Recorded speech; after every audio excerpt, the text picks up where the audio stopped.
বিকালে চায়ের সাথে খাওয়ার জন্য সুজির স্ন্যাক্স তৈরি করছি, যেটা তৈরি করে সংরক্ষণ করতে পারবেন 15 দিনের মতো। আর এটা তৈরি করতে কোনো ডিমও লাগবে না, খুব ইজিভাবে তৈরি করতে পারবেন। আশা করছি আজকের রেসিপিটি ভালো লাগবে।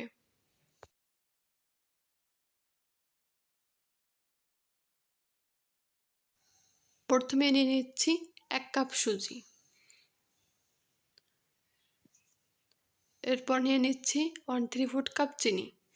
চাইলে চিনিটা কম বেশি করা যাবে। এরপর সুজি আর চিনিটা ব্লেন্ড করে নিচ্ছি।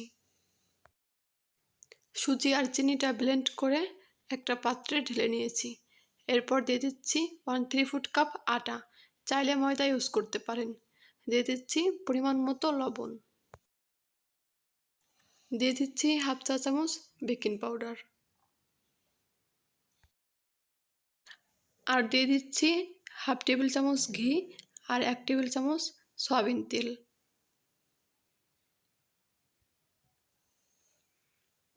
এখন ভালোভাবে হাত দিয়ে মিশিয়ে নিতে হবে।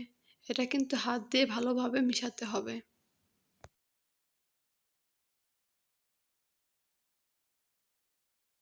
মিশানো হয়ে গেলে এটাকে এখন একটা ডোর মতো বানিয়ে নিতে হবে।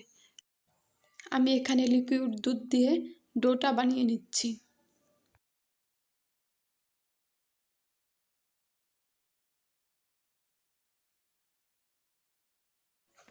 এখানে আমি একটা ডো বানিয়ে নিয়েছি, এখন এটাকে বেলে নিব।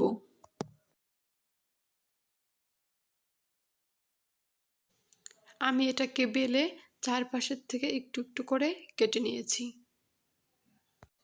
এখন আমি বিস্কুটের শেপটা দিয়ে দিচ্ছি। আপনাদের যেরকম ইচ্ছা সেরকম দিতে পারেন।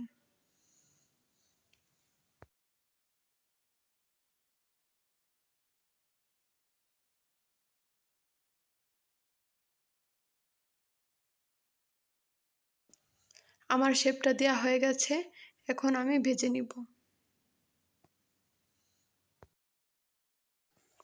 আমি একটা প্যানে পরিমাণ মতো তেল হালকা গরম করে নিয়েছি। এখন আমি বিস্কুটগুলো দিয়ে দিব।